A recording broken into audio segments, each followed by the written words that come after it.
Hi learners, thank you for being here. If you're new to this channel, karibu sana. And today we'll jump right into the topic for today. We want to look at decisions that will save us time.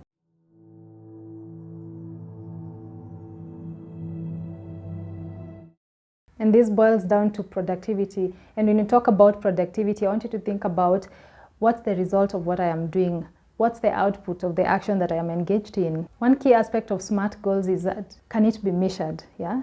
SMART, the M stands for measurable. And for me, I choose to read it as productivity. Like, what's the output?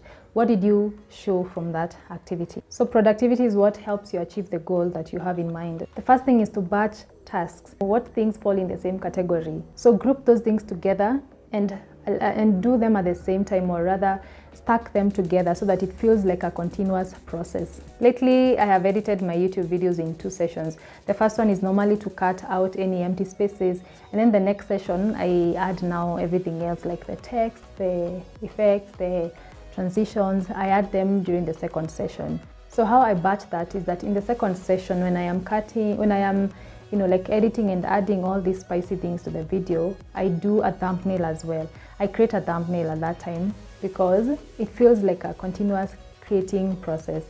And on the other end, when I'm doing now a research for a video, when I'm putting my thoughts together, I also figure out ways, like I can write the thumbnail from like different ways of writing the thumbnail. So that feels like the same thing. It's something writing, it's something that is involved with writing, so it falls in the same category. I hope that makes sense. And when you group similar things together, it minimizes you switching from one activity to the other. It ensures that your mind stays through the process and just ensures that there's a flow in your processes. The second thing that we can do is to delegate. If you're in a position to delegate tasks, please by all means do that. I desire to have someone who can help me with video editing in the future.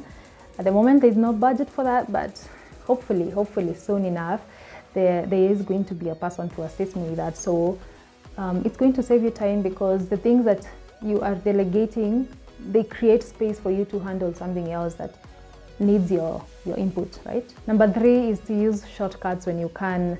So you can actually Google ways, you can Google shortcuts, like keyboard shortcuts, to save you time from going through, how you have to click file and then go to folder, go to what. I'm sure there are so many shortcuts out there that can ease your processes and make them speed up the processes that you are involved in. Try with the easier ones like the Word or Excel. Figure out shortcuts that can save you time. The next thing is to unsubscribe from emails that don't serve you. So go through your emails, see the ones that you haven't opened in a while. That's probably an indication that you don't need them. And then you can unsubscribe from them so that you don't feel like I have so many emails to respond to. The next thing is to give yourself time limits for activities. I will stress this over and over. When you give yourself a time limit, it allows you to not overthink the process of doing that thing. It ensures that you get something done. Yeah, it's not about perfection. Of course, you perfect things as you keep doing them, but at that moment, we want a result of what you are doing. So set time limits, and you can actually use your phone as a timer. Next thing is to limit social media. Social media is a good thing, but it can be very distracting if you allow it to. So set some time aside to do that. I think there's a video we did on this channel that we addressed that issue, and we say that if you have time allocated for your scrolling, you won't feel guilty for doing the scrolling. Yeah, so set time aside for that and limit social media, especially when you're working. Put your phone aside and focus on what you're doing, and then when you're done, you have your time, you have the minutes that you've set aside to scroll.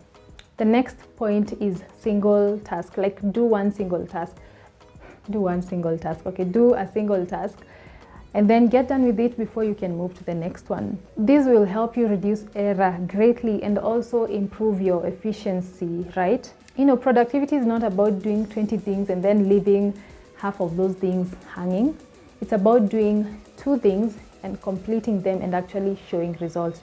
So focus on one thing, get done with it, and then move to the next one. This other one is one of my favorite: clearing clutter. When your desk is organized, you find things so quickly. Actually, even you can organize your desktop, your laptop, make sure you've organized your files that are related so that it's easy for you to find them. And also ensuring the things that you need easily are accessible to you. The other one is to use templates. There are those repetitive tasks, those things that you'll do today, tomorrow, forever. So find templates or create templates for that so that it's easy for you to go through that. If there are lists that you create that have a certain format, have a template for that so that you don't have to keep adding the subtitles. For you, you'll only be feeding, like the names because they'll be different at any time, I'm assuming. For me, I use thumbnails I use a template for the thumbnail. Like I know how the color should look. I have a few templates that I pick from. So there's that. Use templates when you can. The other thing is to keep meetings time, like respect the time that you've allocated for the meeting. Meet within that time. Don't push it. Don't go in late. Keep that time. And I know it's a tricky one to manage, especially if you are meeting with friends because, stories and everything. But it's good to respect that meeting time as well. Finish in good time and then you have time to catch up, right? At least the agenda will be done before you start catching up. My next one is to have a notepad. A notepad helps you stay away from the phone, I prefer having a book to write things that come up instead of writing it on the phone because the phone will move you away from focus, first of all, and then it will keep you away for such a long time because you might end up doing some endless scrolling. So have a notepad instead where you can write your things down, like as you're jogging your memory, the things that come easily to you, just write them on a notepad instead of using your phone. The next one is to use the 2-minute rule. And what that means is if something takes less than 2 minutes, do it immediately. I mean, it can't take a lot of time from 1 hour, right? If you take 2 minutes from 1 hour, is 58 minutes, which is still a lot. So if something takes you less than 2 minutes, do it ASAP. But you have to be honest with yourself. You be honest with yourself and say, for real, this activity is more than 2 minutes, right? Don't use that rule vibaya, just do it honestly so that you can actually stay true to that principle. The other thing is to limit decision making. There's a whole video by there concerning decisions, like making decisions and easing that process of making decisions. And one recommendation I'll give is have very few options to pick from so that you pick very quickly. And also for those like alternative decisions, options you have, at least let them be almost similar, in terms of their weight, so that if you pick this one, you won't feel bad for going the other one. So think about that the next time you're making decisions. The next one is to use a grocery list. When you have a list, it will save you a lot of wandering in the stores, right? Because this is where I find the milk, this is where I find this, you know exactly where to go to find those things. And when you have a list, it makes it even easier. So that's one of the decisions that you can do that will save you a lot of time.